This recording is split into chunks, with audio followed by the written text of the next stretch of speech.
Good evening and welcome to Doctors on Call.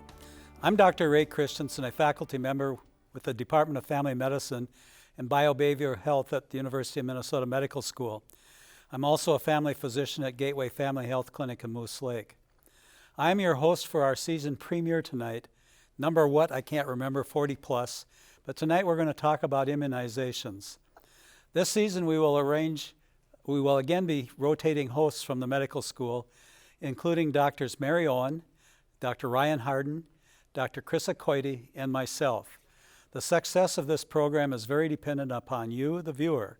So please make sure you call in your questions or send them to our email address, ask@pbsnorth.org.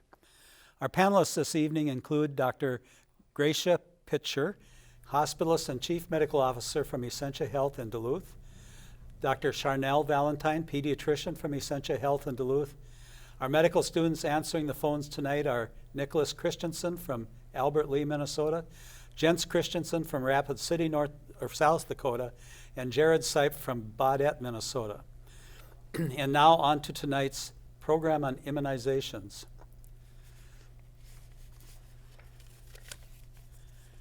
Dr. Valentine, this is the first night that we've met. We haven't had a chance to talk before. Can you tell us a little bit about your practice and yourself? Sure. I've been a pediatrician in the community for 24 years, and I see infants all the way up to about 18 or 19 years old, and happy to be here tonight. Thank you. And Dr. Pitcher, we talked a little bit earlier, but tell us about the work that you're doing over at Essentia. You're both from Essentia, if I remember right. Okay. Yeah, so I've been with Essentia for 10 years. I've been in clinical practice for 15 years in Duluth. I've worked both at Essentia and at St. Luke's. I'm an internal medicine doctor by background, and currently I practice in the hospital. So this topic is very important to me in that preventing hospitalization and keeping you well is key to your health. We struggled as to which program to start with when we put together the list this year.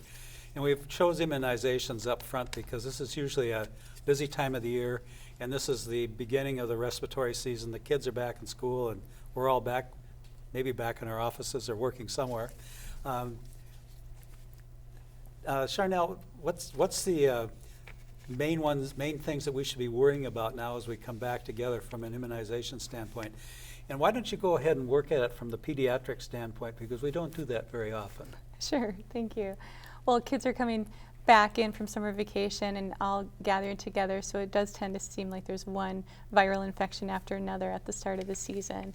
And we haven't seen influenza hit town yet, but we know it typically does, starting in end of October through December. So it's a great time to think about having your child protected against influenza, and we'd sure encourage you to contact your doctor's office and come on in to get your child protected against influenza and whatever other vaccines that your child's due for.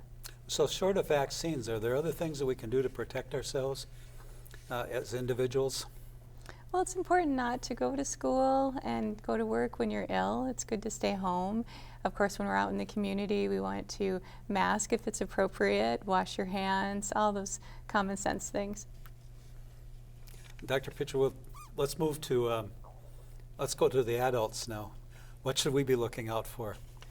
So just like our pediatric population, certainly getting the influenza vaccine as an adult and COVID-19, though COVID does not have seasonality to it, we know that when we're close together, as Shar said, and indoors more as the winter months come on, the likelihood that we'll share and spread our germs is higher.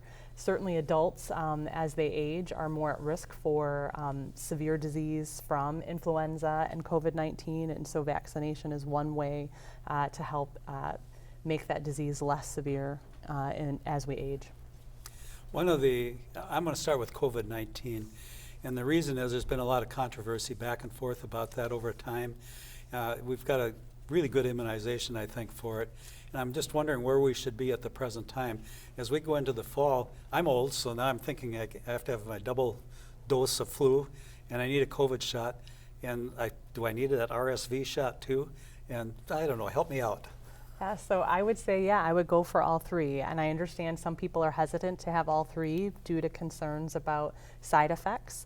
And side effects certainly are something to consider. And if you've had influenza and you've had a side effect with arm pain or achiness, then having the vaccine spaced out is a reasonable approach to that, but it is safe to administer them at the same time. So one of the first questions is on RSV. And RSV is new, and I've been struggling with it with my patients in practice and personally what I want to do about it also. I know that for children, it's been a serious illness in the past. And where are we at with kids? They're getting that one now, aren't they? Yes, this is so exciting. This RSV immunization that we are able to give kids right in the first week of life is so important. It's really, really effective. So what RSV is, it's a common respiratory illness that causes difficulty breathing, cough, wheezing. It can even make your infant not breathe, called apnea. And so the RSV immunization, and it's not a vaccine, interestingly, it's preformed antibodies that the infant receives so that if they see RSV infection, those antibodies will attach to the virus and allow the virus not to replicate, and it's extremely effective. We're looking at 80% reduction in RSV infection rates. We're looking at 80% less hospitalization and 90% less infants going into the pediatric ICU after RSV infection. So it's very important, and at the same time, pregnant women can get an RSV vaccination. So that one is a typical vaccination that you're given when you're pregnant, and it's given between 32 and 36 weeks. And in that way, it protects the mom against RSV infection that she might receive in the community. But also then antibodies are made in the mom, passed to the baby, that would protect the baby in the first 6 months of life. So it's thrilling, actually, about the RSV, advancements in pediatrics. And I know that you guys protect adults with RSV vaccine starting at 50? Yeah, so adults aged 50 to 74 who are at higher risk should be vaccinated with RSV, and certainly those 75 and older. I'm happy to share a personal story, though it ends sadly. My grandmother actually died from RSV. She had advanced COPD and was in a nursing home and contracted it. And so not dissimilar to children and adults, and in my practice in the hospital, I often see people who are the sickest with influenza, COVID, and RSV, which tend to be common this time of year, and it can be severe. So it's shortness of breath, cough, fevers, then oxygen levels can drop, and even adults can end up needing ventilator support from RSV. It can be quite a serious infection, so it's exciting to have a vaccine that can help protect. So then the next question to that is, how often do I have to take the RSV shot? So it's a once. It's a once in a lifetime? So I don't know if you know or not, I've heard it's very expensive. Is that true or not? Do you guys know? So most vaccines are covered and still covered. So I know that with uncertainty in and things that are going on as far as our federal funding, I can say that our support for people who don't have insurance or who have inability to pay are still covered. And certainly health systems such as ours have even had discussions if someone isn't able to pay, the benefit of charity care is also something that we provide. How much time, as the questions are coming in, I'm trying to follow a little bit and try to pull them together too, but how much time is needed between, and it's nice to see these pediatric ones. We might be out of this. This might be Charlotte, but how much time is needed between the flu shot and the Tdap shot? You can give them on the same day. So when I grew up in med school, we can have as many as you want the same day, otherwise they have to be 2 months apart.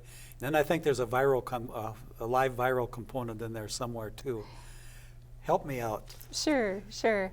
Live vaccines need to be separated by a month if they're not given on the same day. So interestingly, at age 1, we give MMR, which is alive, and we give varicella, which is alive. So it's okay if they are given on the same day.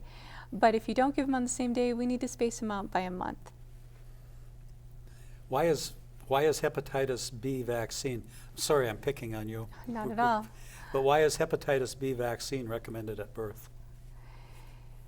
Hepatitis B viral infection to an infant is extremely serious. There are 2.4 million Americans living with chronic hepatitis B infection, and we need to protect our infants from caregivers who may not even know they carry hepatitis B.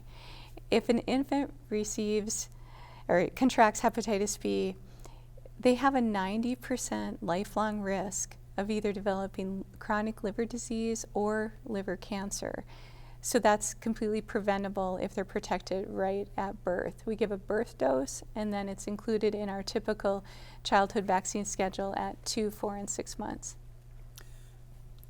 Gratia, do you have anything to add on hepatitis B adults? Well, so certainly for adults that know that they're hepatitis B negative we still vaccinate everybody who's going to be at high risk, healthcare workers being one of those populations. And so certainly if you haven't had a vaccine or you chose not to be vaccinated as a child, the recommendation would still be that you would have it as an adult. For one of the hepatitises, is it B that there's a treatment for that also? Which one is it? I can't So there's remember. treatment now for hepatitis C. C? Yep, there's medication treatment for those with hepatitis C, but not hepatitis B. Either one of you can jump on this. Can too many vaccines overload the immune system? And what's too many? I don't know. And so we're back to the original question. I liked your answer before, but is there a limit? What's your limit? I follow the typical CDC schedule for childhood vaccinations. And all these years, the American Academy of Pediatrics and the CDC schedule have been the same. So much scientific research went into creating the current pediatric vaccination schedule. So I don't believe you can overwhelm a child's immune system. When they come in at 2 months old, they'll get 1 poke in one leg, 2 pokes in the other, and a vaccine that they swallow. Now, if it's RSV season and they haven't been protected yet, we'll add an additional RSV shot on for that. But remember, that's preformed antibodies, not a vaccine. So it's complex, but typically at the 4-month check, when I ask, hey, how did those 2-month shots turn out? The most common thing I hear from families is we didn't have any side effects. And when I do hear about side effects, it's low-grade fever, and perhaps they woke up a little bit more at night. Other typical side effects could be redness at the injection site, fever, as I mentioned, but overall, the childhood vaccine are very well tolerated. Let's talk for a moment about HPV. So I was really heavy in practice 20 years ago. I've been at the med school for a while now, and I'm not taking care of the young people like I used to. But there was a big push for HPV for young women. And now it's also for young men also. Do you want to, either one of you, do you want to talk about that a little bit? Gratia, we've been ignoring you a little bit. If you want to jump in, whichever way, you're both experts on this. Yeah, no, so I certainly can. It is certainly our HPV vaccine rates is something that we actually monitor from a quality standpoint broadly in the state of Minnesota and certainly at Essentia Health.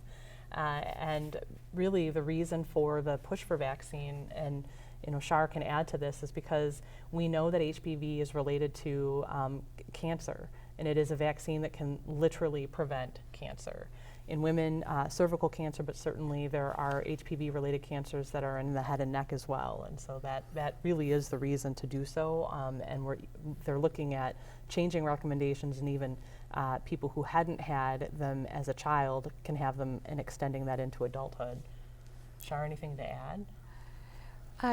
Yes, it's an amazing vaccine as well. Really, any vaccine that prevents cancer, from hepatitis B vaccine that we give as an infant to your teen receiving an anti-cancer vaccine, it's very, very important. And now head and neck cancers have eclipsed cervical cancer in the number of cancers associated with HPV.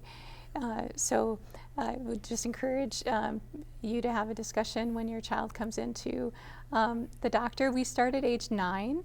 And we give one at 9 and one at 10, and then you're fully protected. If you chose to start a little bit later and start after age 15, it's a 3-dose series. So that always puts a smile on somebody's face when you tell them that we only have to do 2 shots instead of 3. I want to reinforce, we've already gone over this one already, but a grandparent called in about their new grandchild who was just born and received the RSV shot with the first clinic visit. And again, the question is, what is RSV? You've pretty much summarized that in the past. How does it help him? Maybe that's the part. Just hit that again a little bit. Sure. The RSV shot that we try to give in the first week of life has preformed antibodies, so that if that infant happens to be around somebody with RSV, and RSV does look like a cold.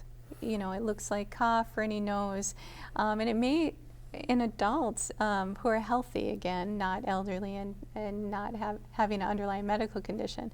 RSV for us is a cold, and so it's really hard to know how serious it can be. So by protecting that infant with those antibodies, like I said, 80% reduction in hospitalization.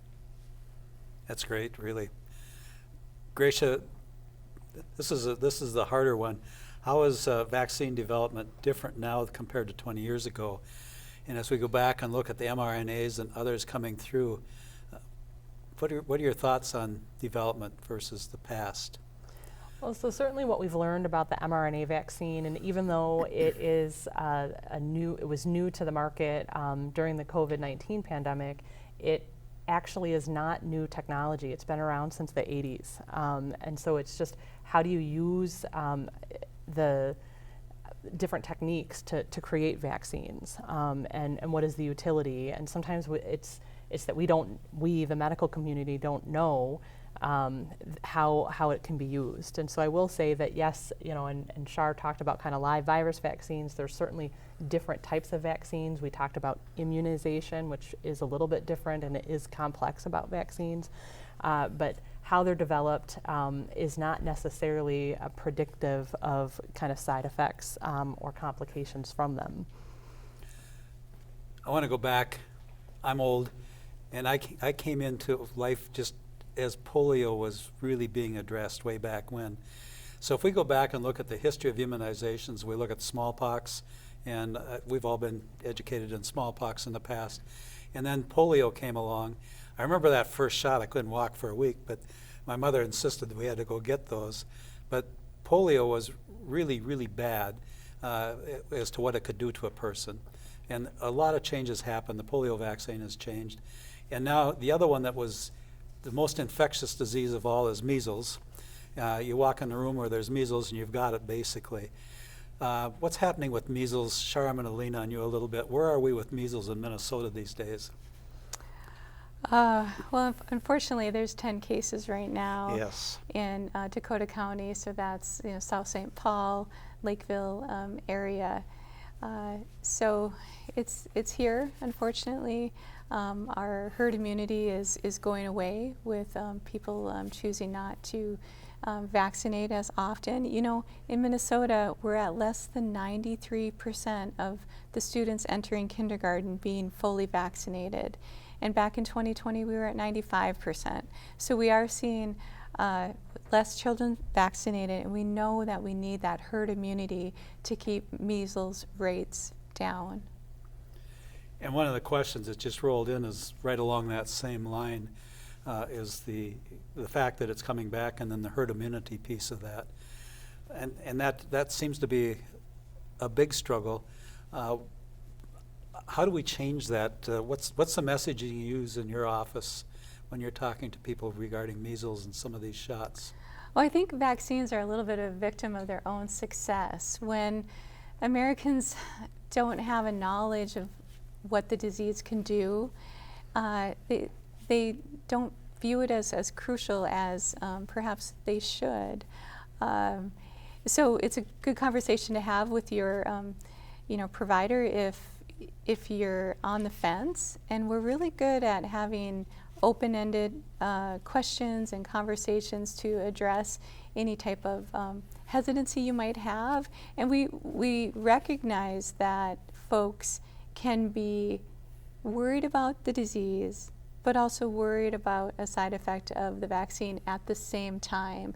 And we want to help by giving statistics, giving personal stories, and try to help alleviate fears and really emphasize benefit of the vaccine versus the risk. And I think we do a really good job in clinic of that. The vast majority of the patients in my clinic do vaccinate against measles. It's a 2-dose series. You get it once at a year and then a booster at age 4. And those of us who are lucky enough to have both of our measles vaccines, we have 97% lifelong immunity against measles, which is amazing. Truly, it really is. I think back to when H flu came along. When we first started practice, I think the first year that Dr. Peterson and I started practice in Moose Lake, we had like 5 H flu meningitises. And after the immunization came, none. Never saw another one from that point on. Gratia, are vaccines safe? And this is the big discussion that's always out there. Are they safe? And what are your thoughts on this one? Well, so I think that when you talk about the vaccines, you have to talk about what is the disease that we're trying to prevent or augment. And so when we talked about HPV, we're talking about eliminating cancer. And it, particularly, as Shar mentioned, head and neck cancer. When we're talking about the elderly and RSV, I see people who are hospitalized from RSV instead of in their home with a cold because, I see people with complex conditions. And so the risk of the vaccine is certainly less than the disease. When we talk about measles, mumps, and rubella, we know that measles, 1 in 1,000 children died from measles. It isn't an insignificant risk to our children, and it isn't an insignificant risk to our adults who have chronic disease. And so I think you have to have that shared decision making with your provider, your physician, your APRN, your pediatrician, your family doc, to really talk about what are your hesitancies, what are you concerned about, so that we can have that open discussion. One of the questions that just came in too is, why are so many shots given to children? So the real question maybe that we need to address a little more than that is, how do we determine what infections, what illnesses we should do immunizations for? How do we decide that? Well, the vaccine schedule, as it has been created, is very well studied. We know that giving these vaccines at the same time produces excellent immunity, and that they're safe. There's going to be a graphic that's shown, which is going to give an excellent recommendation for an app. And the app is from Children's Hospital of Philadelphia, and it's called Vaccines on the Go. So I would encourage anybody who has an interest in the number of vaccines that a child is given, what the schedule is, what the diseases are, what the safety profile is, check out that app and look at the different sections, and hopefully you'll gain an understanding and you'll be able to formulate any questions you may have to bring up to your medical professional, and we look forward to that conversation. And that's being broadcast now. Thank you for bringing that up. At what point should we be worried about a fever from an immunization? At what point should we be worried about a fever from an immunization? How high? I always say with kids. Yeah, I always say treat the kid, not the number. So if your child has had a vaccine and they're eating and drinking well and they slept pretty well, but they have 102, 103, that child doesn't need to be seen. But on the other hand, if the temperature is lower, 101, but they're not eating, they're fussy, they can't sleep, that child needs to be seen. Gratia, can vaccines interact with other medications in your current work in internal medicine? So in general, no, vaccines aren't related to most medications that people are prescribed, but if ever you have a question or concern, please, I'd encourage you to share that with your provider. someone wants to travel across the world, are there any special vaccines they need? And I think we're almost out of time. I think both Essentia, I know Essentia has people available, as does Aspirus has people available also. You should go talk to the people that know something about immunizations. They want to know where you're going, and they can tell you what you should or you shouldn't probably use. I want to thank our panelists, Dr. Gratia Pitcher and Dr. Sharnell Valentine. Please join Doctors on Call next week, where Dr. Krista Coity leads a program on women's health with a panel of experts, including Dr. Jonah Quinn from Aspirus St. Luke's Clinic in Duluth. Thank you for joining us, and for joining us for our season 44. There's the number of Doctors on Call. Thank you all so much. The questions were great. Hope you enjoyed the show. Good night.